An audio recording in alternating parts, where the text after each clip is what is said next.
නමෝ බුද්ධාය. ඒ භාග්‍යවත් අරහත් සම්මා සම්බුදුරජාණන් වහන්සේට අපගේ নমස්කාරය වේවා. ඔබේ කලන මිතුරා ශ්‍රද්ධා රූපවාහිනිය ඔස්සේ අපමාදේන සම්පාදිත උතුම් සදහම් පිළිසඳර අද දවසේත් රැගෙන ඊටාම දයාවෙන් අපි ඔබ මුණ ගැහෙනවා. ඉතින් පළමුවෙන්ම අපි අද දවසේ ගුරු දෙවිඳුන් වන්දනමාන කරගන්නවා. ඒ එක්කම අපට අනුකම්පාවෙන්ම උතුම් සදහම් පිළිසඳර පිණිස වැඩම ආවදාළ ගරුතර මහා සංඝරුවන දෙපා නැමද ආදර ගෞරවයෙන් පිළිගනිමු. ස්වාමීනි අපගේ নমස්කාරය වේවා. ඉතින් ඒත් එක්කම අපි සිහිපත් කරගන්නම් අද සදැහැති දායකත්වයේ සම්බන්ධව දායකත්වයේ දරන්නේ හෝමාගම පදිංචි පින්වත් සිතුක දිසස් වීරකෝන් පුතුණුවන් විසින්. ඉතින් මේ පින්වත් පුතුණුවන් ප්‍රධාන පින්වන්ත හැම දෙනාමත් පින්වන්ත ඔබ හැම දෙනාමත් ඊටාම දයාවෙන් කැටුව සදහම් පිළිසඳර සමීප කරගන්න අපි සූදානම් වනවා. සදහෙන් රූපවාහිනිය අභියස රැඳෙන්න කියලා ආරාධනා කරන්නේ. අපි මහා සංඝරුවන නැවත වන්දනා කොටගෙන ධර්ම සාකච්ඡාව සඳහා ආරාධනා කරගනිමු. ස්වාමීනි අද දවසෙත් අපට අනුකම්පාවෙන් ඔබ වහන්සේ වැඩම කොට වදාළ මෙතෙන් සිට ඒ උතුම් ධර්මානුශාසනාවන් සිදු කරන සේක්වා. අවසරයි ස්වාමීනි. නමෝ බුද්ධාය. සිල් දනාතම තිරුවන් සරණයි. නමෝ තස්ස භගවතු අරහතෝ සම්මා සම්බුද්දස්ස සාදු සාදු සාදු. ශ්‍රද්ධාවන්ත කාරුණික පින්වත්නි, පින්වත් මහත්මයා, එහෙමයි ස්වාමී. අපි කතා කරමින් හිටියේ මහා පදාන සූත්‍රය. එහෙමයි. ඒ මහා පදාන සූත්‍රයේ මේ සසරේ සියලු බුදවරු සිහි කරන බෝසතාණන් වහන්සේලා කල්පනා කරන එහෙමයි. යෝනිසෝ මනසිකාරයේ යෙදෙන හේතුඵල ධම. එහෙමයි. පටිච්ච සමුප්පාදය පිළිබඳව අපි කතා කරමින් හිටියා. එහෙමයි ස්වාමී.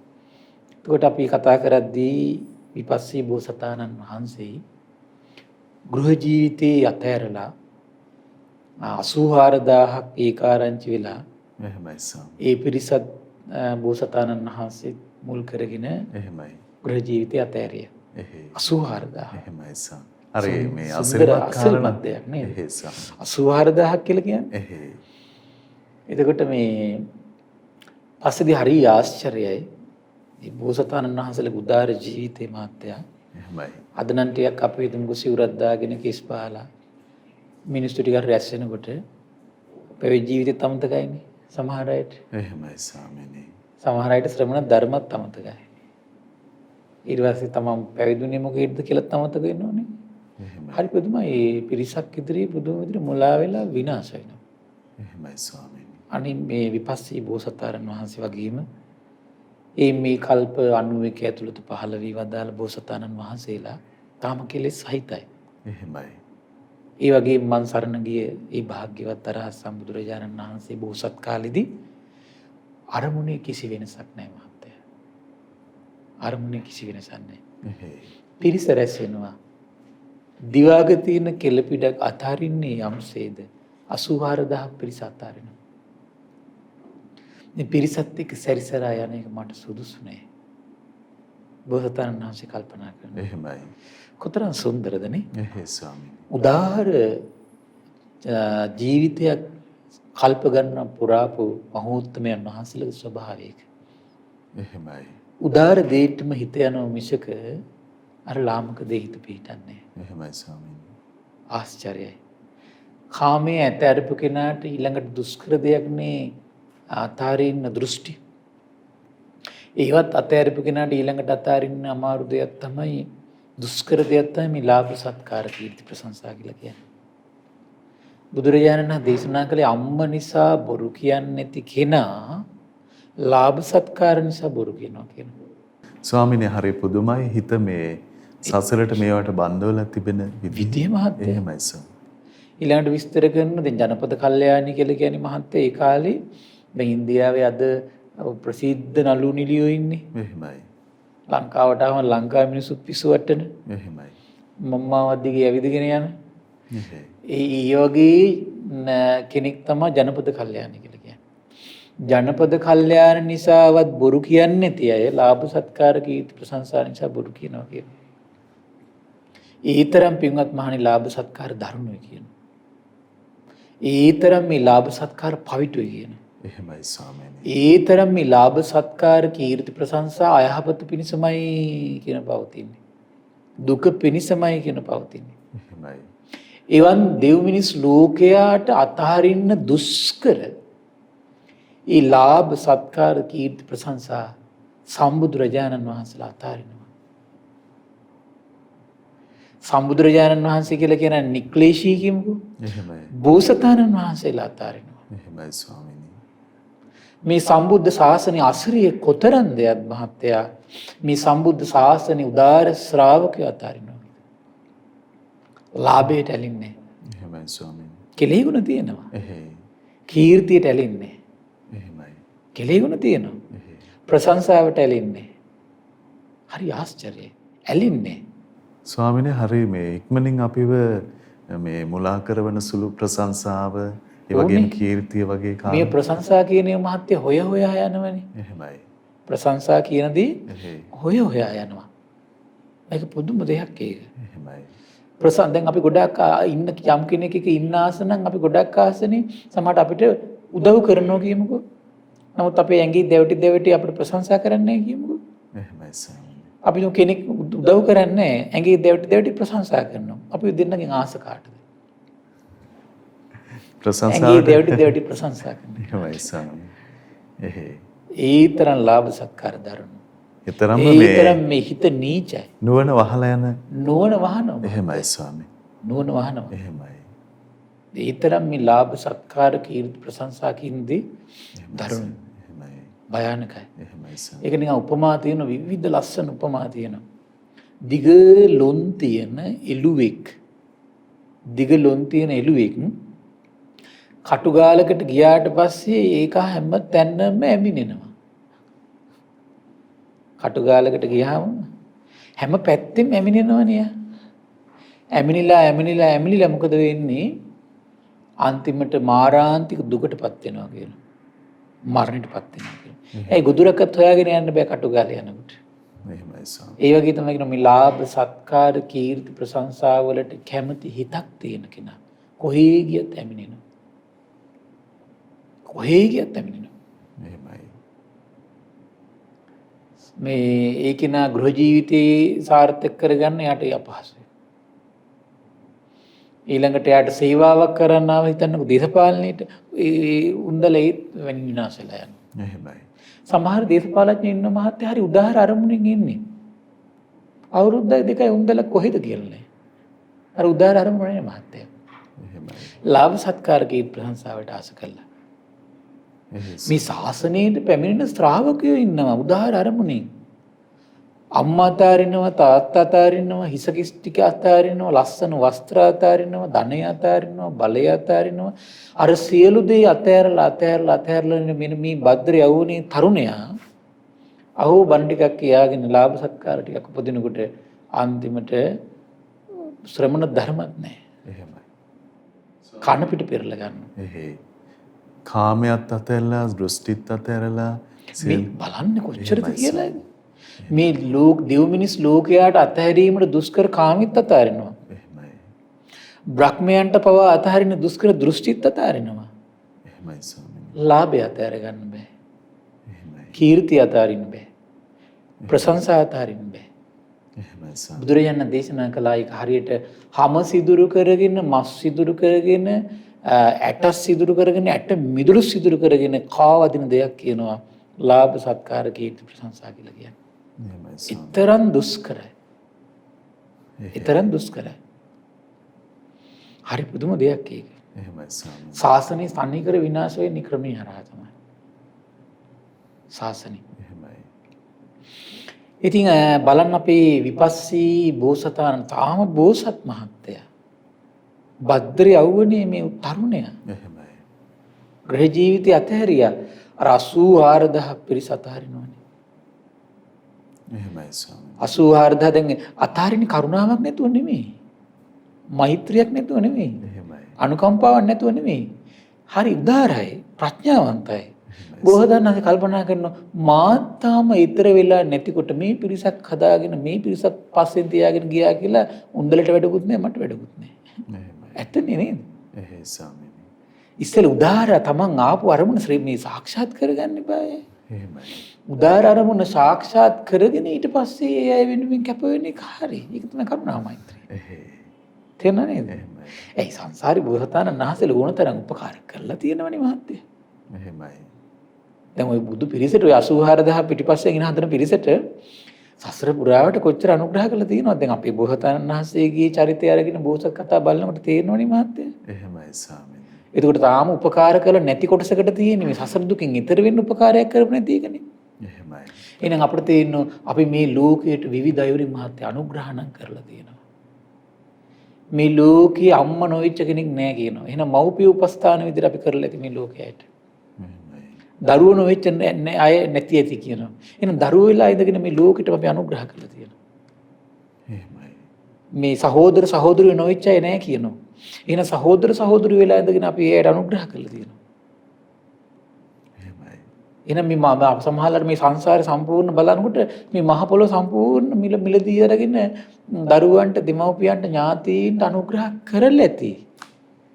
එහෙමයි. ඒ අයට නොදුන්නු දායාදේ තමයි පිනට ආස කරන එකයි. පවට බයක් උපද්දන එක කරලා නැහැ අපි. ඒ අනුග්‍රහය කරලා නැහැ. එහෙමයි. කුසලයට ආස කරනට අකුසලයට බයක් උපද්දන එක අපි කරලා නැහැ. සසර ගැන කියලා දීලා නැහැ. සසරෙන් ඈතර කර මාවත ගැන විවර කරලා දීලා නැහැ. අන්නේ උදාර දේ නම් කරලා දීලා නැහැ අපි. ඒ ශ්‍රේෂ්ඨ දේ නම් අපි කරලා දීලා නැහැ. ඒ අනුත්තර දේ නම් අපි කරලා දීලා නැහැ. බෝසතාණන් වහන්සේ මේ උදාර ජීවිතය හොයාගෙන මේ යන්නේ. ඊට පස්සේ හොයාගෙන දැන් ගිහිල්ලා බෝසතාණන් වහන්සේ කාලයක් දැන් ඒ කාලේ තිබිච්ච විවිධ තින් අර අපේ බෝසතාණන් වහන්සේ වගේ අනුගමනය හොයලා බලන්නේ නැති. එහෙමයි ස්වාමීනි. ඊට පස්සේ තමයි බෝසතාණන් වහන්සේ තනියෙන් ඒ කිසි දෙයක පළක් නැති බව දැනගෙන තනියෙන් මේ උදාර ජීවිතය කල්පනා කරනවා කියනවා මේ ජරාවෙන් දැන් ජරාවනේ දැක්කේ. අහෝ මේ ජරාවට නින්දා වේවා මේ ජරා දුකට හේතුව මොකද්ද? අහෝ මේ ව්‍යාධි දුකට නින්දා වේවා මේ ව්‍යාධි දුකට හේතුව කුමක්ද? අහෝ මේ මරණයට නින්දා වේවා මේ මරණ දුකට හේතුව කුමක්ද කියලා මේක දවසක් මොහොතක් සිහි කරලා ගත් උත්තරයක් නෙවෙයි මහත්තයා. එහෙමයි ස්වාමීනි. දැන් අපි මේ විනාඩි 30ක් ඇතුළත පැය භාගයක් ඇතුළත මේ බණ කිව්වට මේ සොඳුරු දහම මේ උදාර දහම මේ අනුත්තර දහම කල්ප ගණනකටත් හෙළි නොවුණු මේ රහස අවබෝධ කරගන්න අවුරුදු 10 ගණන් සිහි කරන්නේ නැති මහත්තයා. එහෙමයි ස්වාමීනි. 10 ගණන් සිහි කරලා තියෙනවා සත්‍යය. එහෙයි. 10 ගණන්. එහෙමයි. ඒතර 10 ගණන් සිහි කර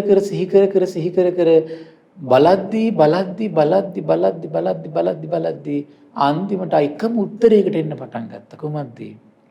එහෙනම් තමන් ආසෙටම කල්පනා වුණා මම මේ මව් කුසට ආපු නිසා නේද ජරාවටපත් වෙන්නේ. එහෙමයි. මව් කුසට ආපු නිසා නේද මං ලෙඩ වෙන්නේ. මව් කුසට ආපු නිසා නේද මං මැරෙන්නේ. ඒ කියන්නේ ඉපදිච්ච නිසා නේද? එහෙමයි. ඉපදිච්ච නිසා නේද මම මේ ප්‍රේයයන්ගෙන් වෙන් වෙලා දුක් විඳින්නේ. ඉපදිච්ච නිසා නේද අප්‍රියයන් සමග මට එකතු වෙන්න සිද්ධ වෙලා දුක් විඳින වෙලා තියෙන්නේ.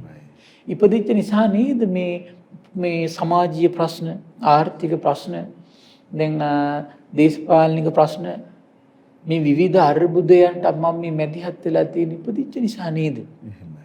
එහෙනම් අනිත් ලෝක සත්‍යය පවාහින මේ අර්බුදයට පත් වෙලා තියෙන ඉපදිච්ච නිසා නේද කියන උත්තරේටමයි කියනවා. ස්වාමීනි තවත් කිසිවෙකුට නම් එවැනි සංකල්පනාවක් කල්පනාවකට එහෙමයි හැරෙන්නවත් බෑ. එහෙමයි. බුදුරුමයි. එහෙමයි ස්වාමී. සම්බුදුරජාණන් වහන්සේලාමයි. එහෙමයි. එතකොට බෝසතාණන් වහන්සේ කල්පනා වුණා එහෙනම් ඉපදීමෙන් නිදහස් වුණා නම් අහෝ මේ සියලු දුකින් නිදහස් වෙනව නේද? එහෙනම් මා සෙවිය යුත්තේ ඉපදීමෙන් නිදහස් වෙන මාවතයි කියලා කල්පනා කළා. ඊට පස්සේ කල්පනා කළා මේ ඉපදීමට හේතුව කුමක්ද? ඉපදීමට හේතුව කුමක්ද කියලා දැන් මව් කුසට ආවේ ඇයි? මම මව් කුසට ආවේ ඇයි? මම මව් කුසට ආවේ ඇයි කියලා බැලුවා. එහෙමයි. නේ ඉතින් පටන් ගන්න තමන්ට පේන ලෝකෙන්නේ මහත්ය ඕනම කෙනෙක් විමසන පටන් ගන්න. එහෙමයි ස්වාමී. තාමන්ට කිසි දෙයක් පේන්නේ නැහැ නේ. එහෙයි. දැන් එහෙම දැකපු නැති තරමේ ජරාව දැකපු නැති මහෝත්තමයෝ නෙමෙයි. එහෙමයි ස්වාමී. එතකොට මේ අටුවාවල් නම් විස්තර කරන්නේ ජරාව ඒ පේන දෙන්නේ නැහැ කියන ලේසියෙන් ඒ තමන්ගේ රජ પરම්පරාව. ඇයි මහමූදු සීමා කරගත්තු මහ පොළොව ජය ගන්න කෙනෙක් බවට පත් කරන්නේ දෙමව්පියෝ සිහිනමවන්නේ. එහෙමයි ස්වාමීනි. ඒක සාමාන්‍ය කෙලෙස් සහගත ලෝකේ ස්වභාවය මාත්‍ය. එහෙමයි. දැන් අද කොච්චර දරුවෙක් දොස්තර කෙනෙක් වෙනවට කැමතිනේ. ශාසනයට වෙනවට කැමති නැහැ. එහෙමයි. ඉංජිනේරුවෙක් වෙනවට කැමතියි. ශාසනයට වෙනවට කැමති නැහැ. එහෙමයි ස්වාමීනි. ජනාධිපති වෙනවට කැමතියි. ශාසනයට වෙනවට කැමති නැහැ. එහෙයි. මේ ගෘහගෙදර ඉඳගෙන අර මේ ඕන දෙයක් කරාට කමන්නේ ශාසනයට වෙනව කැමති නෑ. කොච්චර නීචයිද මේ හිත. එහෙමයි ස්වාමීනි. කොච්චර මේ ආත්මාර්ථකාමීද. ඒතර මම මේ කල්පනා කළා මේ ශාසනයට දරුවෝ පූජා කරපු දෙමව්පියෝ කොච්චර ශ්‍රේෂ්ඨයිද මහත්තයා. එහෙමයි ස්වාමීනි. අහෝ මේ දෙමව්පියන් මේ දරුවෝ දහදුක් විඳගෙන මේ මහන්සි වෙලා උපයා සපයාගත්තු ධනය දිවාරය නොබලා කන්න දීලා අඳින්න දීලා කය පෝෂණය කරලා අධ්‍යාපනයක් දීලා එච්චර උසමහත් කරපු දෙමව්පියෝ ශාසනයකට කිසි මසුරු නැති සිතකින් අනේ අතහැරලා සතුටින් ඒ දිහා බලන් ඉන්නවා කියන්නේ කොච්චර උදාරයිද දෙමව්පියෝ. එහෙමයි ස්වාමීනි. උදාරයි මහත්තයා. ඒ දෙමව්පියන්ට ඇති අන්නේ උදාර අරමුණ සිහි කර කර උදේ හවස ඉන්නවා නම් පින් රැස් වෙනවා මහත්තයා. එහෙමයි. අවම සම්බුද්ධ ශාසනයකට දරුවෙක් පූජා කළා. එහෙමයි. ඒ සම්බුදු රජාණන් වහන්සේගේ ස්වාක්කාත සම්දිට්ඨික දහම් මේ දෙව් මිනිස් ලෝකයාට දෙන්නටයි මම මේ දරුවා පූජා කළේ. සසර දුක් ක්ෂය කරගන්න උපකාර කරන්නයි මම මේ දරුවා පූජා කළේ කියලා ඒ දෙමව්පියන්ට හිත හිතා ඉන්නේ නැත්නම් එහෙමයි ස්වාමීනි. ඒ හිත හිතා ඉඳීම තුල මහත්ය අනිවාර්යෙන් ඒ දෙමව්පියන්ගේ ජීවිතේ නිවන් මඟ විවර වෙනවා සත්‍යයි. එහෙමයි. එච්චර උදාාර සිතවිල්ලක් ඒක. එහෙමයි ස්වාමීනි. ඒ දෙමව්පියන්ට ඒක කරගන්න පුළුවන් නම් ඒක නිසා මේ මම විශේෂ කාරණාවක් මේ වෙලාවේ නිසා මේ පැවිදි වෙන්න අවසර දීපු දෙමව්පියන්ට මතක් කරනවා. ඒ නිසා ඔබ උදේ හවස මේ පැය 24 සෑම මොහොතකම සිහි කරන්න. ඒ ඔබ ඇති දැඩි කරපු මහන්සියෙන් ඇති දැඩි කරපු දරුවා අතහැරියේ තවත් ස්ත්‍රියක් වෙනුවෙන් නෙමෙයි. එහෙමයි ස්වාමීනි. තමත් කාමයන්ගේ ඇලුණු ප්‍රජාවක් පෝෂණය කරන්න නෙමෙයි. මේ කල්ප ගානකට දුර්ලභ සම්බුදු සසුනකටයි දරුවෙක් පූජා කළේ. එහෙමයි ස්වාමීනි. සිහි කරන්න දෙමව්පියනි. එහෙමයි. ඒ වගේම සිහි කරන්න කල්ප ගානකට දුර්ලභ දෙව් මිනිස් ලෝකයා සසර දුකින් ඈතර කරවන ස්වාක්කාත සම්දිට්ඨික අකාලික දහමක් පුරුදු කරගෙන දෙව් මිනිස් ලෝකයාටත් ඒ දහම පවසන්නයි මගේ දරුවා තෑරියේ කියලා සිහි කරන්නේ නැත්තම්. එහෙමයි ස්වාමීනි. ඒ වගේම දෙව් මිනිස් ලෝකයාට කල්ප ගණනකට දුර්ලභ ඒ සසර දුකින් ඈතර කරන මාවත විවර කළ දෙන කල්යාණ මිත්‍ර ඇසුර ලබන්නයි මම මේ දරුවා පූජා කරේ කියලා හිතන්නේ නැත්තම්. එහෙමයි ස්වාමීනි. දෙව් මිනිස් ලෝකයාට ප්‍රඥා ලෝකෙ උපද්දලා දීලා සසර දුකින් ඈතර කරවන්න උපකාර කරන්නයි මම මේ දරුවා පූජා කරේ කියලා හිතන්නේ නැත්නම් එහෙමයි. එහෙම හිතන දෙමව්පියන්ට නිවන් මඟ විවර වෙනවා කොහොමද? සසර පුරාවට දෙව් මිනිස් ලෝකයාට කල්යාණ මිත්‍ර ඇසුර ලබා දීපු නිසා සසර පුරාවට කල්යාණ මිත්‍ර ඇසුර ලැබෙනවා. එහෙමයි සත්‍යයි. සසර දෙව් මිනිස් ලෝකයාට ස්වාක්කාත සම්දිට්ඨික සසර දුකින් ඈතර කරන දහමක් විවර කරන්න උපකාරයක් කරපු නිසා තමන්ට සසර දුකින් ඈතර කරන දහම විවර වෙනවා ජීවිත කාලේ පුරාවට. එහෙමයි ස්වාමීනි. හැබැයි මේක හිතන්න ඕන. මසුරු නැති සිතින් දෙව් මිනිස් ලෝකයට අනුග්‍රහ කරද්දී සතුටු සිතින් බලාගෙන ඉන්න පුළුවන් නම් ඇඬුවත් කමන්නේ. සතුටු සිතින් බලාගෙන ඉන්න පුළුවන් නම්. ඇයි උදාාර දෙයක් මහත්තයා ඒක. එහෙමයි ස්වාමීනි. උදාාර දෙයක් ඒක. දැන් අපි දන්නවනේ අපි හදවතින් කාට හරි අනුග්‍රහ කළාට පස්සේ ඒකින අපේ ගාවින් අහිමිලා යනකොට අපේ හිතේ කොච්චර දුකක් තියෙනවද? අපට උදව් කර බාහිර අයට උදව්වක් කරනකොට දැක්කම අපට දුකක් ඇති වෙන්නේ නැද්ද? කෙලෙසාගතිකේ ස්වභාවයනේ මහත්තයා. ස්වාමිනේ දරුවන් කෙරෙහි දෙමව්පියන්ගේ හිතේ තියෙන බැඳීම ඊටාම් එච්චර කොච්චර තියෙනවද මහත්තයා? හරි පුදුමයි ඒක. ඉතින් බලන්න දැන් විපස්සී බෝසතාණන් වහන්සේ එතකොට මේ විපස්සී බෝසතාණන් වහන්සේ කියලා කියන්නේ අපි වගේත් නෙවෙයිනේ මහත්තයා. රාජකුමාරයෙක්නේ. එහෙමයි. මහමෝද සීමා කරගත්තු මහ පොළොවේ ජය අරගෙන ඒ සිටින සියලු සත්ව වර්ගයාට ධාර්මික රැකවරණය සලසලා දෙනවා කියන බ්‍රාහ්මණය කියාපු ඒ අදහස පවා තුල හිත වාසය කරපු අයනේ දෙමව්පියෝ. එහෙමයි. ඒතර එහෙම දෙමව්පියෝ දැන් බලාගෙන ඉන්නවා ඊළඟට සසර දුකින් ඈතර වෙච්ච දරුවෙක්. දෙව් මිනිස් ලෝකයා සසර දුකින් ඈතර කරවන්න බලාපොරොත්තු වෙන දරුවෙක් දැන් ඊළඟට බලාපොරොත්තු වෙනවා. එහෙමයි. දරුවා කියන සෙනෙහසනේ තින්නේ. මේකේ බරපතලකමක් තේරෙන්නේ නැහැ සම්මා සම්බුද්ධත්වයේ. එහෙමයි ස්වාමීනි. ඉතින් හරි අසිරිමත් දැන් අපේ බෝසතාණන් වහන්සේ දැන් සිහි කරද්දි තේරුණා එහෙනම් මම මව් කුසට ආවේ. එහෙමයි. සිහි කරද්දී බලද්දී අවුරුදු ගාණක් සිහි කළා. ඒකාන්ත පිළිතුරකට ආවා. මොකක්ද පිළිතුර? එහෙනම් මේ විපාක විඳීම පිණිස කර්මයක් සකස් වෙලා තියෙනවා. සකස් වෙච්ච නිසයි මා මව් කුසට ආවේ. එහෙනම් අනිත් සියලු සත්ත්ව ප්‍රජාවේ ඒ ස්ථානයේ ඒ තැන්වල උපතක් කරා ආවේ විපාක විඳීම පිණිස චේතනා සකස් වෙලා. එහෙනම් විපාක විඳීම පිණිස චේතනා සකස් වෙන්නේ කොයි තමන්ගේ ආධ්‍යාත්මය. ආධ්‍යාත්මික චිත්තසංතානෙ සකස් වෙන්නේ. එහෙමයි ස්වාමීනි. එහෙනම් බලන්න මේ කය අතහැරලා යනවා එහෙනම්. ආධ්‍යාත්මයේ විපාක විඳීම පිණිස කර්ම සකස් වුණා නම් ඒ සකස් වෙච්ච දෙයින් තමයි ඊළඟ තැනට ආය ඇදගෙන යන්නේ. එහෙමයි. තමන් කියලා කරන එක නෙමෙයි ඒක. සකස් වෙච්ච දෙයට අදාළව ඇදගෙන යනවා. එහෙමයි. ආධ්‍යාත්මෙන් හැදෙන්නේ මේක. ආධ්‍යාත්මයේ මේ ආසාව පෝෂණය වෙන්නේ. එහෙමයි. ආධ්‍යාත්මයේ ද්වේෂය පෝෂණය වෙන්නේ. ආධ්‍යාත්මයේ මෝහය පෝෂණය වෙන්නේ. ඒ පෝෂණය වෙලා ඒ මුල් කරගෙන චේතනා පහළ වෙවි වචනෙන් කයින් ක්‍රියා කරන්න පටන් ගන්න ඕනේ ඊට පස්සේ. එතකොට ඒකට අනුව සකස් වෙච්ච ජීවිතේ ඇදගෙන යනවා. මේක නිකන් මම පුංචි උපමාවක් කියන්න. අපි හිතමුකෝ මේ දැන් ඔන්න තරුණ දරුවෝ සමහරට අවුරුදු 15 20 වෙනකන් ඔන්න බොන්නේ නැහැ ඩ්‍රග්ස් ගන්නෙ නැහැ. එහෙමයි. එතකොට දැන් සමහර කට්ටිය ඉන්න ඒ වගේ අවුරුදු 20 25 ඒ වගේ වෙනකොට යම් දේවල් වලට ඇබ්බැහි වෙනවා. බාහිර ලෝකේ දැකලා. එහෙනම් ඇබ්බැහි වුණාට පස්සේ මොකද වෙන්නේ? ආධ්‍යාත්මයේ ඇබ්බැහි වෙච්ච පුරුද්ද විසින් තමයි එයා හැමතිස්සෙම අදින්නේ. ඩ්‍රග්ස් වලට ඇබ්බැහි වුණාට පස්සේ පුරුද්ද විසින් එයා නැවත අදිනවා. එහෙමයි ස්වාමීනි. මුන්දේ දාලවත් එයා පාලනය කරගෙන හරි අමාරුයි. ඒකනේ දැන් ඒ වගේ ඇබ්බැහි වෙච්ච කට්ටිය ඒ අයට වෙනම නිවාස තියෙනෝනේ මේ ලොක් දාලා අගුළු දාලා රැකගෙන ඉන්න. එහෙමයි. කියන්නේ එයාට කන්ට්‍රෝල් වෙන්න බෑ ඒක. එන මේ මානසික යම් දෙයක් ඉපදුනාට පස්සේ බලවත් වුණාට පස්සේ ඇබ්බැහි වුණාට පස්සේ ඒ විසින් ඇදගෙන යනවා. ඒ වගේම තමයි මේ ජීවිතෙත් අපි. චේතනාත්මකව යම් කිසි දෙයකට ආධ්‍යාත්මයේ ඇබ්බැහි වුණාට පස්සේ ඒ විසින් අපි ඊළඟ උපත කරා ඇදගෙන යන්නේ. මේ අසිරිමත් රහස බෝසතාණන් වහන්සේ දැක්කා. ඊට බෝසතාණන් වහන්සේ දැන් ආධ්‍යාත්මෙමයි පේන්න පටන් ගන්නෙ දැන්. එහෙනම් විපාක විඳීම පිණිස කර්ම සකස් වීමක් තියෙන නිසා උපතක් කරා ගෙනියන්නේ. විපාක විඳීම පිණිස කර්ම සකස් වීමක් නැත්නම් උපතක් කරා යන්නේ නෑ නේද? එහෙනම් මේ දෙව් මිනිස් ලෝකයා විපාක විඳීම පිණිස කර්ම සකස් වෙන ස්වභාවයෙන් යුක්තයි. එහෙනම් මේ දෙව් මිනිස් ලෝකයාම ආය උපතක් කරා ගෙනියන විපාක විඳීම පිණිස ඒ අයගේ ආධ්‍යාත්මික කර්ම සකස් වෙන නිසා නේද කියලා. එහෙමයි ස්වාමීනි. එහෙම සකස් වීමක් නැත්නම් උපතක් කරා යන්නේ නේද කියලා. දැන් ඊට පස්සේ වැඩපිළිවෙලක් හොයනවා කුමකටද? විපාක විඳීම පිණිස කර්ම සකස් වෙන්නේ නැතුව කොහොමද වාසය කරන්නේ කියලා වැඩපිළිවෙලක් හොයනවා. එහෙමයි. ඊළඟ කල්පනා කළා ඊළඟට ආධ්‍යාත්මය කොහොමද ඇයි විපාක විඳීම පිණිස චේතනා සකස් වෙන්නේ කුමක් නිසාද? තමන් කරන දෙයක්ද වෙන කෙනෙක් විසින් කරන දෙයක්ද කියලා. බලද්දී බෝසතාණන් වහන්සේ තේරුණා ආධ්‍යාත්මයේ විපාක විඳීම පිණිස චේතනා සකස් වෙන්නේ හේතුවක් නිසා. මොකද්ද හේතුව? උපාදානය වෙන ස්වභාවය තියෙනවා. බැඳිලා යන ස්වභාවය තියෙනවා.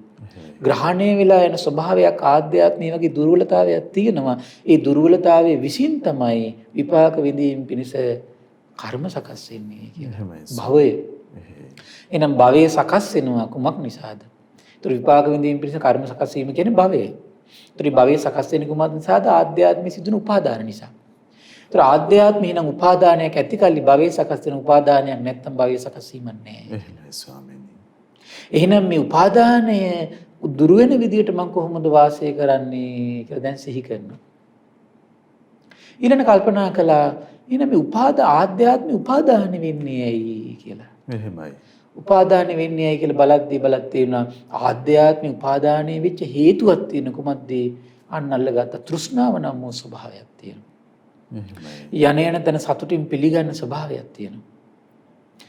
ඒ වගේම තමයි කර්ම සකස් කළ දෙන ස්වභාවයක් තියෙනවා. ආස්වාදයෙන් ඇලිලා යන ස්වභාවයක් තියෙනවා තෘෂ්ණාව කියලා. එහෙනම් ඒ තෘෂ්ණාවෙන් තමයි උපාදාන වෙන්නේ සත්‍යය. තෘෂ්ණාව නැති කල උපාදාන වෙන්නේ නැහැ කියලා. එහෙමයි ස්වාමී. ඊට කල්පනා කළා මේ එහෙනම් තෘෂ්ණාව උපදින්නේ කුමක් නිසාද ආධ්‍යාත්මේ? අන්න තේරුණා ඇසේ ස්පර්ශයෙන් විඳිද්දි, කනේ ස්පර්ශයෙන් විඳිද්දි, නාසයේ ස්පර්ශයෙන් විඳිද්දි, දිවේ ස්පර්ශයෙන් විඳිද්දි, කයේ ස්පර්ශයෙන් විඳිද්දි, මනසේ ස්පර්ශයෙන් විඳිද්දි තමයි තෘෂ්ණාව ඇති වෙන්නේ. ඊට පස්සේ කල්පනා කළා එහෙනම් මේ මොන විදියට විඳිනකොටද කර්ම සකස් වෙන්නේ? එහෙනම් එතකොට තේරුණා අවිද්‍යාව සහගතව විඳිද්දි තමයි තෘෂ්ණාව ඇති වෙලා උපාදානයේ කර්ම සකස් වෙන්නේ. එහෙමයි ස්වාමීනි. අවිද්‍යාව සහගත මනසක් නැත්තම් අන්න එහෙනම් එයාගේ තෘෂ්ණාව සකස් වෙන්නේ නැහැ කියලා. එහෙමයි. එහෙනම් මෙතන ලොකුම ප්‍රශ්නේ තියෙන්නේ එහෙනම් මේ තෘෂ්ණාව නැති වෙලා යන්නේ අවිද්‍යාව දුරු වෙනකොට තමයි කියලා. එහෙමයි ස්වාමීනි. ඊට පස්සේ බෝසතාණන් වහන්සේ කල්පනා කළා එහෙනම් මේ විඳීමට හේතුව කුමක්ද? විඳීම ඇති වෙන්නේ කුමක් නිසාද? විඳීම ඇති වෙන්නේ ස්පර්ශය නිසා. ඇහැයි රූපයි විඥානය එකතු වීමක් ඇතිකල්ලි ඇහි ස්පර්ශයෙන් විඳිනවා. කනයි ශබ්දයි විඥාන එකතු වීම ඇතිකල්ලි කනේ ස්පර්ශයෙන් විඳිනවා. නාසය ගඳ සුවඳයි විඥාන එකතු වීම ඇතිකල්ලි නාසයේ ස්පර්ශයෙන් විඳිනවා. දිවයි රසයයි විඥාන එකතු වීම ඇතිකල්ලි දිවේ ස්පර්ශයෙන් විඳිනවා. කයයි පහසයි විඥාන එකතු වීම ඇතිකල්ලි කයේ ස්පර්ශයෙන් විඳිනවා. මනසයි අරමුණේ විඥාන එකතු වීම ඇතිකල්ලි මනසේ ස්පර්ශයෙන් විඳිනවා. විදිද්දි තමයි තෘෂ්ණාව ඇති වෙලා උපාදානින් කර්ම සකස් වීම ආධ්‍යාත්මී සිදු වෙන්නේ. එහෙමයි. ඊට පස්සේ බෝසතාණන් වහන්සේ කල්පනා මේ ගොඩාක් විස්තර කරපු නිසා මම ගොඩක් විස්තර කරන්නේ නැහැ. එහෙමයි ස්වාමී. ඊළඟට විස්තර කරනවා කල්පනා කරලා බැලුවා මේ ස්පර්ශයක් ඇති වෙන්නේ කුමක් හේතුව නිසාද? ඔන්න ස්පර්ශය ඇති වෙන්නේ ඇස ඇති කල්ලි තමයි ඇසයි රූපයි විඥානය එකතු වෙන්නේ. කන ඇති කල්ලි තමයි කනයි ශබ්දයි විඥානය එකතු වීම සිද්ධ වෙන්නේ. එහෙමයි ස්වාමී. නාසය ඇති කල්ලි තමයි නාසයේ ගඳ සුවඳයි විඥානය එකතු වීම සිද්ධ වෙන්නේ. දිවේ ඇති කල්ලි තමයි දිවයි රසයයි විඥානය එකතු වෙලා දිවේ ස්පර්ශය ඇති වෙන්නේ. කය ඇති කල්ලි තමයි කයයි පහසයි විඥානය එකතු වෙලා කයයි ස්පර්ශය ඇති වෙන්නේ. මනස ඇති කල්ලි තමයි මනසයි අරමුණේ විඥානය එකතු වෙලා මනසේ ස්පර්ශෙ මිදින්න පටන් ගන්නෙ. එහෙමයි. එහෙනම් දැන් මේ තව තැනකට ආවා මොකද්ද මේ ආයතන කියලා දෙයක් ඇති වෙනවා. එහෙමයි ස්වාමීනි. අපි ඒ දක්වා කතා කළා. එහෙයි. විස්තරයත්. එහෙමයි ස්වාමී. ඊට පස්සේ බෝසතාණන් වහන්සේ දැන් හොඳට කල්පනා කළා ඇස ඇති කල්ලි තමයි ඇහැ රූප විඥාන එකතු වෙන්නේ. ඇස නැති කල්ලි ඇහැ රූප විඥාන එකතු වෙන්නේ නැහැ. එහෙමයි. එහෙනම් අපිට තේරෙනවා එහෙනම් මේ දැන් බලන්න දැන් කල්පනා කරලා මහත්තයා දැන් මේ පිඟුතුන් උනක් කල්පනා කරලා බලන්න හොඳට දැන් තමන් මේ ධර්ම දේශනාව අහන්නේ යම් දෙයක් ඇද්ද ඒ දිහා හොඳට ඇස් දෙකින් යොමාගෙන ඉන්නකොට තමයි ඇහැයි රූපේ විඥානයේ එකතු වීම සිද්ධ වෙන්නේ. මේමයි ස්වාමී. ඇස් දෙක පියාගත්තු ගමන් මොකද වෙන්නේ? ඇහැ රූප විඥාන එකතු වීම සිද්ධ වෙන්නේ නැහැ. එහෙමයි ස්වාමී. ඒ සම්බන්ධතාව කැඩිලා යනවා. ආන්න කැඩලා යනවා. එහෙනම් ඇස ඇති කල්ලි කියන්නේ මොන ස්වභාවයක්ද කියලා දැන් අල්ල ගන්න පුළුවන්. එහෙමයි. ඇස ඇති කල්ලි ස්පර්ශය ඇත. ඇස හිරන් නැති කල්ලි ස්පර්ශය නැත. ඕන දැන් ඒකට හේතුව වෙනවා දැන් බෝසතාණන් වහන්සේ. එහෙමයි. දැන් බලන්න මේ වෙලාවේ බණ හොඳට අහගෙන ඉන්නකොට දිවයි රසය විඥාන එකතු වීම නැහැ නේ. නැහැ ස්වාමීනි. ඒ සම්බන්ධව මේ සම්බන්ධයක් නැහැ එතන. විඳීමක් නැහැ ස්වාමී. නැහැ නේ. එහෙයි. ඒකට හේතුව මොකද්ද? එහෙනම් දිව ඇති කල්ලි දිවයි රසය විඥාන එකතු වෙනවා. දිවේ ස්පර්ශය තියෙනවා. දිව නැති කල්ලි දිවයි රසය විඥාන එකතු වීම සිද්ධ වෙන්නේ නැහැ. එහෙමයි. එහෙනම් මේ ආයතන ස්වභාවය තේරුම් ගන්න ඕන දැන්. මේක තමයි අද විස්තර කරන්නේ. එහෙමයි. විස්තර කරන බෝසතාණන් වහන්සේ කල්පනා කරනවා එහෙනම් මේ ඇස ඇති වෙන්නේ නාම රූප ඇති කල්ලි. ඇස ඇති වෙන්නේ නාම රූප ඇති කල්ලි. නාම රූප ඇති කල්ලි ඇස ඇති වෙනවා නාම රූප නැතිවීමෙන් ඇස නැති වෙනවා කියලා. එහෙමයි ස්වාමීනි. ඇස ඇති කල්ලි නාම රූප ඇති කල්ලි තමයි ඇස ඇති වෙන්නේ. එහෙනම් නාම රූප දෙකක් තියෙන වචන. නාමයි රූපයි. ඒත් රූප කියන වචනේ මම දැන් ඔයගොල්ලෝ නිතර අහලා තියෙන නිසා මම විස්තර කරන්නම්. සතර මහා ධාතුත් සතර මහා ධාතුන්ගෙන් හටගත්තු දෙයක් ඇද්ද? ඒක රූපයේ විදිහට තමයි විස්තර කරන්නේ. එහෙමයි ස්වාමී. ඒතර තව එක ටිකක් මම ලිහිල් කරන්න දේශනා ඇතුලින් සතර මහා ධාතු කියන්නේ කුමද්ද? පඨවි ධාතු, ආපෝ ධාතු, තේජෝ ධාතු, වායෝ ධාතු. තව ටිකක් දේශනා ඇතුලින් මම එක ලිහිල් කරන්න. මේ හැම එකක්ම දේශනා ඇතුලින් මම ලිහිල් කරන්නේ. දේශනා දැන් ඔය චූලහත්තිපද මහාත්තිපදෝම සූත්‍රේ ගොඩාක් මේ විස්තරේ තියෙනවා. එහෙමයි. සාරිපුත්තයන් වහන්සේ දේශනා කරන අපේ ධර්මසේනාධිපතින් වහන්සේ. එහෙමයි සම්. ඒක විස්තර කරනවා පඨවි ධාතුව කියන්නේ කෙස්, ලොම්, නියපොතු, දත්, හම, මස්, නහර, ඇට මිදුළු. ඒක ආධ්‍යාත්මික පඨවි ධාතුවක්. එහෙමයි. කෙස්වල එන අපිට තේරෙන මේ කෙස්, ලොම්, නියපොතු, දත්, හම, මස්, නහර තියෙන්නේ මේ අපේ ශරීරයත් එක්ක සම්බන්ධයි. ඔබේ ශරීරයත් එක්ක සම්බන්ධයි එන. එහෙනම් මේ කෙස්, ලොම්, නියපොතු, දත්, හම, මස්, නහර, ඇට මිදුළු මේ ටික කියන මේ පඨවි ස්වභාවෙනු. පිතසෙම සැරව කියන ආපෝ ස්වභාවයනු. එහෙමයි. ඒ වගේම ශරීරයේ මුල් වෙලා තියෙන රශ්මිමය ස්වභාවයයි. ඒ වගේම ශරීරයේ මුල් වෙලා තියෙන වායුමය ස්වභාවයක් තියෙනවා. මේ ඔක්කොම ටික තමයි ශරීරය ඇති වෙලා තියෙන්නේ. එහෙනම් මේ ශරීරයට තමයි රූපය කියලා කියන්නේ. එහෙනම් ඒක අයිති රූප කොටසට. එහෙමයි ස්වාමී. දැන් අපිට කෙනෙක්ගේ පේන්නේ නැහැ අයිති වෙන්නේ රූප කොටසට. එහෙයි. කෙනෙක්ගේ පේන නාසය අපිට පේන නාසය අයිති වෙන්නේ රූප කොටසට. එතකොට කන අයිති වෙන්නේ රූප කොටසට. පේන කොටස මම මේ කියන්නේ. සාමාන්‍ය මනසට පේන කොටස. එතකොට බලන්න නාම කොටස කියලා විග්‍රහ කරන්න වෙන ලස්සන වචන ටිකකින්. මොකද්ද? වේදනා, සංඥා, චේතනා, පස්සෝ, මනසිකාරෝ. වේදනා, සංඥා, චේතනා, පස්සෝ, මනසිකාරෝ. ඒක එහෙනම් මානසික දෙයක්. හිතත් එක්ක සම්බන්ධ දෙයක්. එහෙනම් රූප කියලා කිව්වේ සතර මහා ධාතුත් එක්ක සම්බන්ධ දෙයක්. නාම කියලා කිව්වේ සිතත් එක්ක සම්බන්ධ දෙයක්. එහෙමයි.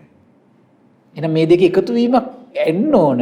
ඇස නැමැති ආයතනෙ උපදින්න. එහෙමයි. ඇස නැමැති ආයතනෙ උපදින්න මේ දෙක එකතු වීමක් වෙන්න ඕන. එහෙනම් ඒ ආයතනයට අපි තුන් ඇස කියන කොටසට මානසික සම්බන්ධයක් නැත්තම් නාම කොටසයන්ගේ සකස් වීමක් නැහැ. එතකොට ඇසේ කාරණාව සිදු නොවිද? අන්න හරි සිදු වෙන්නේ නැහැ නේද? එහෙමයි ස්වාමී. ඇස කියන ආයතනය පනවන්නේ ඇසේ ස්පර්ශයෙන් විඳීමක් ඇති කල්ලි. එහෙමයි.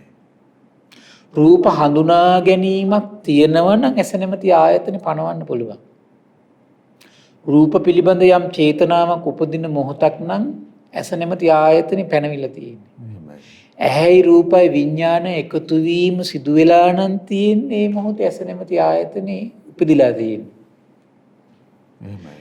ඇසට මානසිකාර යොමු වෙලා නම් තියෙන්නේ ඇස නැමැති ආයතනෙ ඇති වෙලා තියෙන්නේ ඉපදිලා තියෙන්නේ. එහෙමයි. එහෙනම් ඇස නැමැති ආයතනෙ ඇති කල්ලි ස්පර්ශය ඇත. ඇස නැමැති ආයතන නැති කල්ලි ස්පර්ශය නැත. එහෙමයි. කියන්නේ ඇසේ ස්පර්ශයෙන් විඳීම, රූප හඳුනා ගැනීම, රූප සංචේතනා, ඇසයි රූපය විඥාන එකතු වීම, ඇස මුල් කරගෙන ඇතිවෙච්ච මානසිකාරු ඇති කල්හි රූප කොටසක් තියෙනවනේ එතන. එතකොට නාම රූප ටික ඇති කල්හි ඇස නැමැති ආයතනය ඇත. එහෙමයි. ඒ නාම රූප ටික නැති කල්හි ඇස නැමැති ආයතනය නැත. අනුභවතන තේරුණා හරි අසිරිමත් දෙයක් මේක. මේක මහත්ය මිලිඳු රාජ ප්‍රශ්න විස්තර කරනවා. මහ මුහුදෙන් වතුර දෝතක් අරගෙන මේ සරබුගගේ ජලය, මේ ගංගානංගගේ ජලය කියලා යම් කෙනෙකුට ඒක වෙන් කරන්න පුළුවන් නම් ඊටත් වඩා දුෂ්කරයි කියනවා කුමන්ද? මේ ඇසේ ස්පර්ශයෙන් ඇති වෙන විඳීම. දැන් ඇසෙන් අපි යම් දෙයක් දිහා හොඳට බලන් ඉන්නවා කියලා කියන්නේ එතන කරුණු පහක් තියෙනවා. මොකද්ද? ඇසේ ස්පර්ශයෙන් විඳීම කියලා එකක් තියෙනවා. රූප හඳුනා ගැනීම කියලා එකක් තියෙනවා. රූප සංචේතනා කියලා එකක් තියෙනවා. ඇහි රූපයි විඥාන එකතු වීම කියලා එකක් තියෙනවා. ඇස මුල් වෙලා ඇතිවෙච්ච මානසිකාරය කියලා එකක් තියෙනවා. එහෙමයි ස්වාමීනි. එහෙයි. අන්න එහෙනම් ඒ ටික ඉපදිලා නම් තියෙන්නේ ඇස නැමැති ආයතනය ඇත. ඇස නැමැති ආයතනය ඇති කල්ලිමයි ඇසයි රූපයි විඥාන එකතු වීම තියෙන්නේ. එහෙමයි. බලන්න මේ විස්මිත රහස. ආශ්චර්ය දෙයක්. එහෙමයි ස්වාමී. ආශ්චර්ය දෙයක්. මේක දෙව් මිනිස් ලෝකයට කියනකොට කොහොමද මහත්තයා? එහෙමයි. හොඳට මේ දැන් මේ කියන කාරණා දිනු වෙන්න මහත්තයා හොඳට සතිපට්ඨාන දිනු වෙන්න ඕන කෙනෙක්. එහෙයි. සිහිය දිනු වෙන්න ඕන. එහෙමයි ස්වාමී. සිහිය හොඳට සති විශේෂ සතිය විතරක් නෙවෙයි සතියයි සම්පජන්ණය කියන දෙක. සතියයි සම්පජන්ණය කියන කාරණා දෙක යම් කිසි කෙනෙක්ගේ හිත ඇතුලේ හොඳට වැඩිලා නම් තියෙන්නේ ප්‍රකට වෙලා නම් තියෙන්නේ ඔන්න නාම රූප ඇතිකල්ලි ඇස ඇත කියන කාරණේ ප්‍රකට කරගන්න පුළුවන්. සම්පජන්ණය කිව්වේ ස්වාමීනි. ඒතර සම්පජානනය කියලා කියන්නේ මහත සතිය හොඳට කාලයක් පුරුදු කරනකොට එහෙමයි. ඒ කෙනාගේ ජීවිතේ මේ සතිය මුල් කරගෙන දැන් හිතන්න මෙන්න මේක. දැන් අපි තුමු ආස්වාසි ප්‍රස්වාසයට තමන්ගේ සිහිය පවත්වනවා. එහෙමයි. ඒ සිහිය බලවත් කරන ශ්‍රාවකයාට තමයි කාලයක් හොඳට සිහිය බලවත් කළාට තමයි පස්සේ තමයි ආනාපාන සතියේ යම් යම් පියවරවල් විග්‍රහ කරලා තියෙනවා. ඒ හැම පියවරක්ම සංවේදී වෙන පටන් ගන්න සම්පජානෙ වැඩෙනකොට. එහෙමයි ස්වාමීනි. දැන් අපි තුමු දැන් ඔන්න ඉරියාපතේ කියලා දැන් ඉරියාපතේ බුදුරජාණන් වහන්සේ යම් විග්‍රහයක් කරන මේ විදිහට ඉරියාපතේ වඩන්නේ කියලා. නමුත් කියද්දි සමහර කටට කරගන්න බෑ මේක කොහොමද කරන්නේ විස්තර අහනවා. එහෙමයි. ඒකට හේතුව ඇයි? එයාගේ සතිය වැඩිලා මදි. එහෙමයි. මදි නිසා ඒ ස්ටෙප් එකේ තියෙන කාරණා සංවේදී වෙන්නේ නැහැ. සම්පජානෙ මදි. එහෙමයි ස්වාමීනි. තේරෙනවද? සම්පජානෙ මදියි සතිය වැඩිලා මදි. එහෙමයි ස්වාමීනි. දැන් කෙනෙක් සමහරවන අසුබේ වඩනවා. අසුබේ වඩද්දි කියන අනේ මට නම් මේක හිත පිහිටන්නේ නැහැ කියලා. හිත පිහිටන්නේ නැහැ කියලා කියන්නේ දැන් මේ කයි තියෙන කේස් ලොම් නිය පොතු දත් හම්මස්ක නහර කියලා සිහි කරද්දි ඒ කාරණා ටික හිතට සංවේදී වෙන්නේ නැහැ. එහෙමයි. කියන සම්පජානෙ මදි. තේරෙනවද නේද? එතකොට දැන් මේ අපි දැන් අපි හිතමු දැන් ඔන්න අපි මේ කතා බහ කරනවා කියලා. ඔබ ශ්‍රවණය කරනවා. ඒතර මම කතා බහ කරනකොට මගේ වචන වලට මගේ සිහියක් නැත්තම් මේ පිට කරන සෑම වචනයක් මට සංවේදී වෙන්නේ නැහැ. එහෙමයි ඒ ස්වාමීනි. සම්පජානෙ මදිකම. එහෙමයි. දැන් ඒකට මහත්තයා මේ අහන ඕ වේවා ඔබ වේවා මේක ධර්ම ශ්‍රවණය කරනකොට හොඳට මනාවකට පිහිටි සිහියක් නැත්තම් කියන හැම කාරණේම ග්‍රහණය වෙන්නේ නැහැ. එහෙමයි. සම්පජානෙ මදිකම. එහෙයි. ගිලිහි යනවා. ඔව්. එහෙයි ස්වාමීනි. එතකොට මේ සම්පජානිත සතිය බලවත් නම් සම්පජානිත බලවත් වෙනවා. එහෙමයි ස්වාමීනි. ඔය දෙක බලවත් නම් තමයි මේ ධර්ම ධාතුව වේගෙන් අවබෝධ වෙන්නේ. ඔය දෙක බලවත් අයට මේ ධර්ම ධාතුව වේගෙන් අවබෝධ වෙනවා. එහෙමයි. ඒක නිසා තමයි මේ බුදුරජාණන් වහන්සේ කාලේදී මේ වගේ අය බලවත්. එහෙමයි. ඒ වගේ කට්ටියට මේ බණ දේශනා වෙනකොට තමයි දේශකයත් මේ ඉහළ මාර්ගඵලයකට ගිහිල්ලා අහන් ඉන්න කට්ටියත් අරහත්ත්වයටපත් වෙලා. එහෙමයි. හරි ආශ්චර්යයි ඒක. එහෙයි. හරිම ආශ්චර්යයි. එහෙමයි ස්වාමීනි.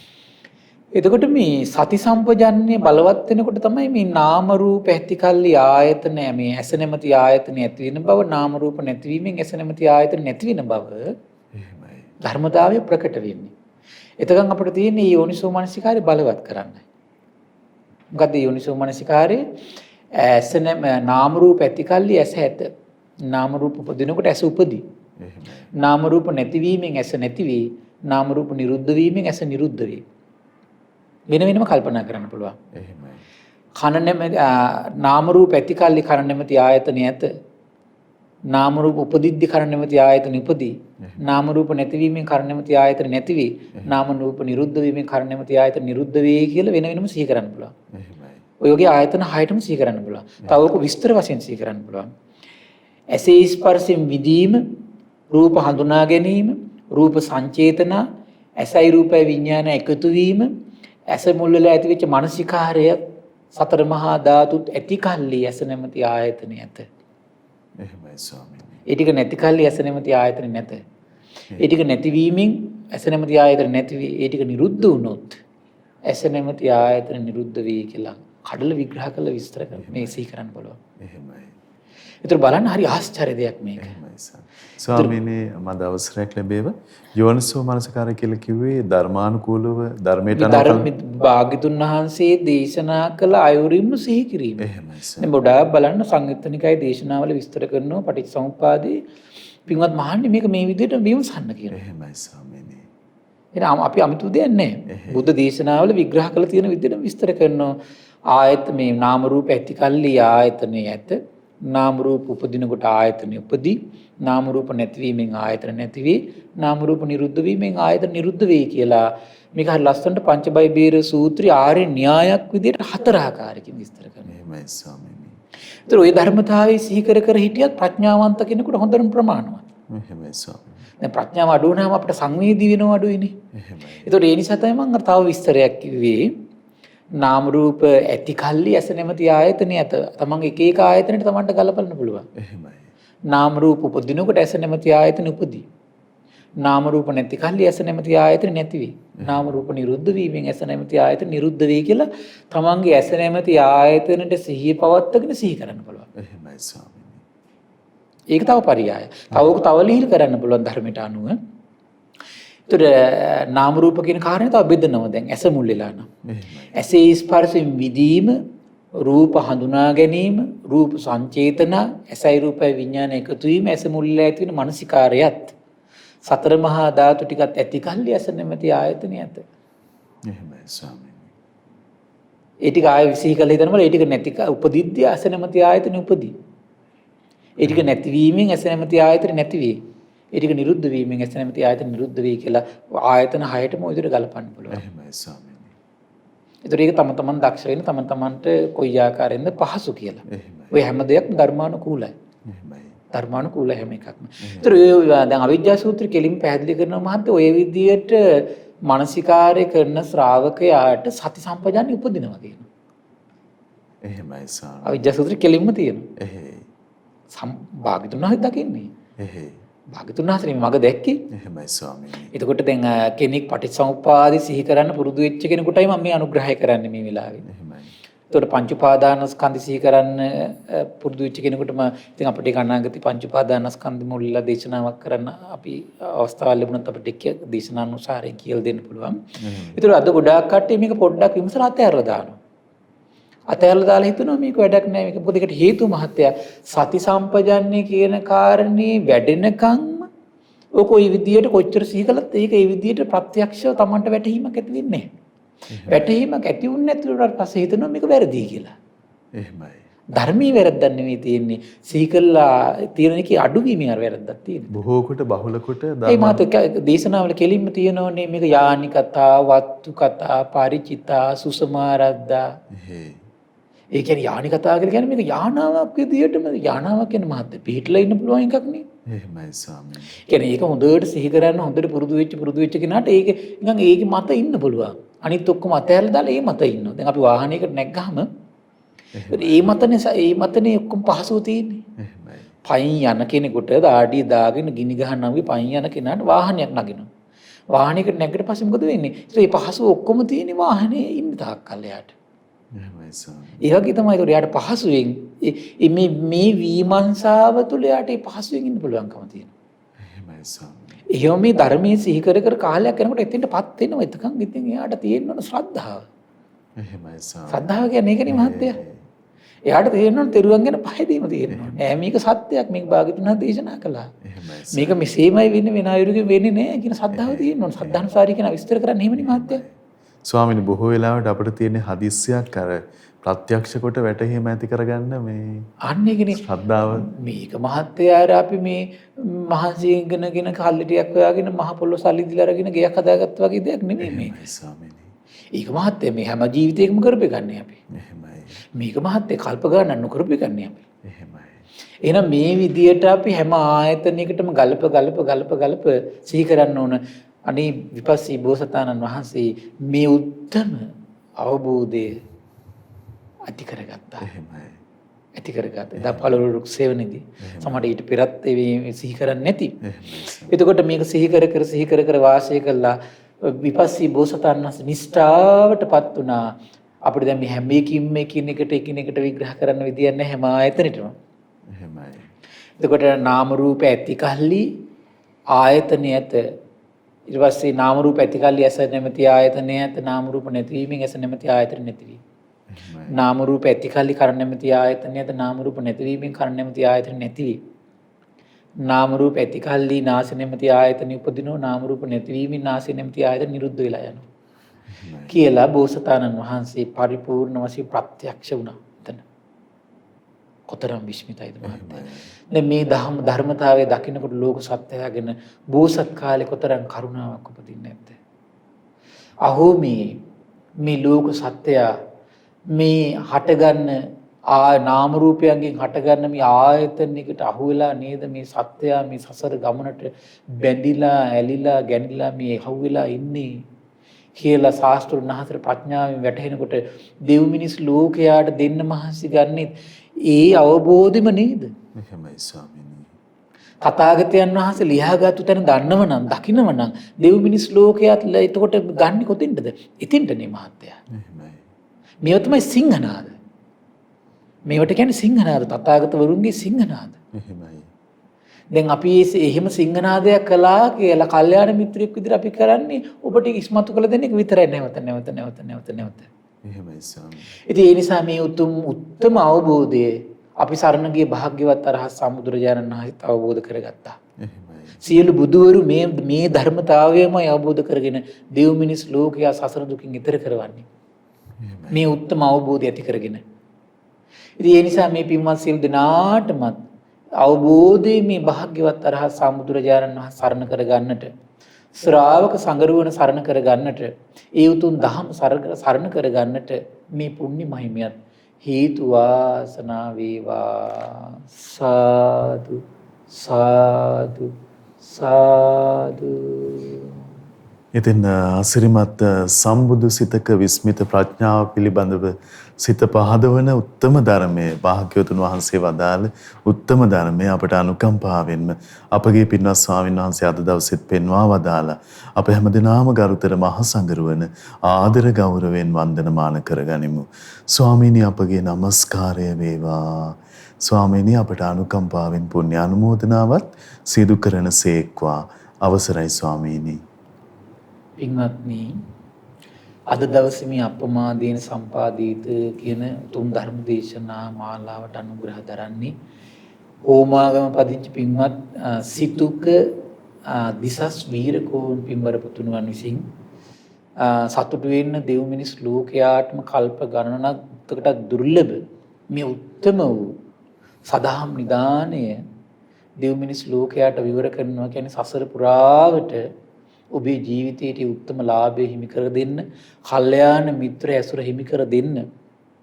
ඔබේ සිහිමුලා වූ අවස්ථාවල සිහිය උපද්දන්නම තමන්ගේ ජීවිතයට තමන් කරගත් උදාර පිනක් මාත්‍යයි.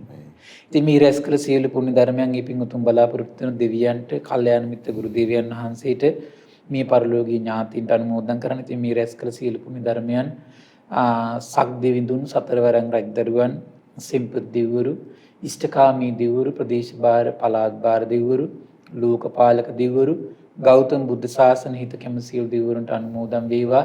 සුමන සමන් දිව්‍ය රාජ්‍ය ආලවක දෙවියන්ට මේ පින් අනුමෝදන් වේවා. ආයුෂයෙන් වර්ණයෙන් සැපයෙන් බලයෙන් වැඩේවා. දෙවියන්ගේ දෙහිමි රැකවරණය පරම පූජනීය ගුරු දෙවියන් වහන්සේට, මහමෙවුනාසික වාසී ලෝකවාසී මහා සංඝරුවනට, ඒ සිතුක දිසස් වීරකෝන් පුතුණුවන් ඇතුළු ලෝකවාසී සදහැවත් ගිහි උපාසක උපාසිකාවන්ට දෙවියන්ගේ දෙහිමි රැකවරණ සලසා දෙත්වා.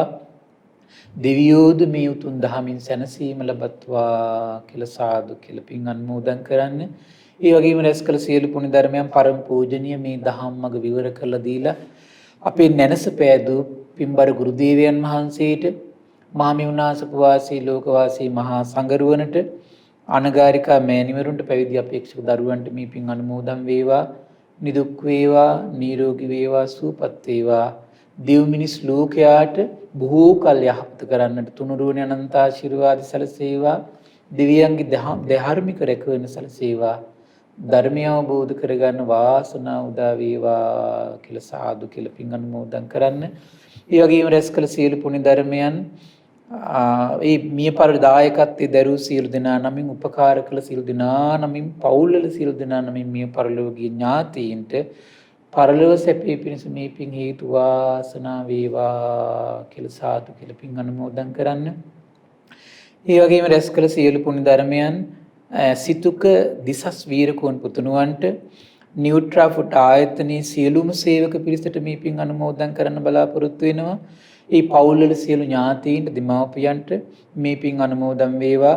විශේෂයෙන් අද දවසේ මේ ශ්‍රද්ධා ධර්ම දානමය පින්කමට සම්බන්ධ වුණු පින්වත් මහත්මයාට ශ්‍රද්ධා කාර්ය මණ්ඩලයේ සියලු දෙනාටම විශේෂයෙන් මේ ශ්‍රද්ධා මාසික ධර්ම දාන සියලු සමාජිකයන්ට මේ පින් අනුමෝදන් වේවා. නිදුක් වේවා, නිරෝගී වේවා, සුවපත් වේවා, උතුම් දහමින් සැනසෙන්න මේ පින් හේතු වාසනා වේවා කියලා සාදු කියලා පින් අනුමෝදන් වෙන්න. සියලු දෙනාටම තෙරුවන් සරණයි. නමෝ බුද්ධාය. ඉතින් අද දවසෙත් අපට අනුකම්පාවෙන්ම ඒ භාග්‍යවතුන් වහන්සේ වදාළ උත්තම ධර්මය අපගේ පින්වත් ස්වාමින්ද්‍රයන් වහන්සේ පෙන්වා වදාළ ඒ ශ්‍රී සද්ධර්මයේ ශ්‍රද්ධා රූපවාහිනිය ඔස්සේ මුළු මහත් ලෝකයටම දායාද කොටගෙන මේ මොහොතේ ධර්ම දානමේ පින්කම ලෙසින් අප රැස් කරගත් මහත්ඵල මහානිසංස උත්තම පුණ්‍ය ධර්මය නොවලහාම අපගේ පින්වත් ස්වාමින්ද්‍රයන් වහන්සේටත් අනුමෝදන් වේවා. පුණ්‍යානුමෝදනාවෙන් උන්වහන්සේ සුවපත් වේවා. පින්වත් ස්වාමීන් වහන්සේට උතුම් චතුරාර්ය සත්‍ය ධර්මයේම අවබෝධ වේවා. සාදු සාදු සාදු. ඉතින් අද සදැහැති දායකත්වයේ දරන්නට යෙදුන හෝමාගම පදිංචි පින්වත් සිතුක දිසස් වීරකෝන් පුතුණුවන් ප්‍රදාන ඒ පින්වන්ත හැමදෙනාමත් පින්වන්ත ඔබ හැමදෙනාමත් අපි තාම දයාසිතින් සිහිපත් කරගන්නවා. පිනැති ඔබටත් අවස්ථාව තිබෙනවා මේ උතුම් සදහම් පිළිසඳරෙහි සදැහැති දායකත්ව බරපැනවෙන් කර ගැනීමට 071 232 88 87 දුරකථන මාර්ගය ඔස්සේ ඒ පිළිබඳව කරුණු විමසන්න කියලා අපි තාම දයාවෙන් ඔබට ආරාධනා කරනවා. එහෙමනම් මහා සංඝරත්නයේ ආශිර්වාදයෙන් අපමාදයෙන් සම්පාදිත උතුම් සදහම් පිළිසඳර යලි ඔබට සමීප කරමින් ඔබ මුණ ගැහිමේ අපේක්ෂා ඇතිව අද දවසේ අපි ඔබේ ආලින්දෙන් සමුගන්නවා. හැම දිනාටම සම්මා සම්බුදු සරණයි. නමෝ බුද්ධාය. මෙවැනි වටිනා ධර්ම දේශනා නැරඹීමට ශ්‍රද්ධා YouTube චැනලය සබස්ක්‍රයිබ් කර සීනුව ලකුණ ඔබන්න.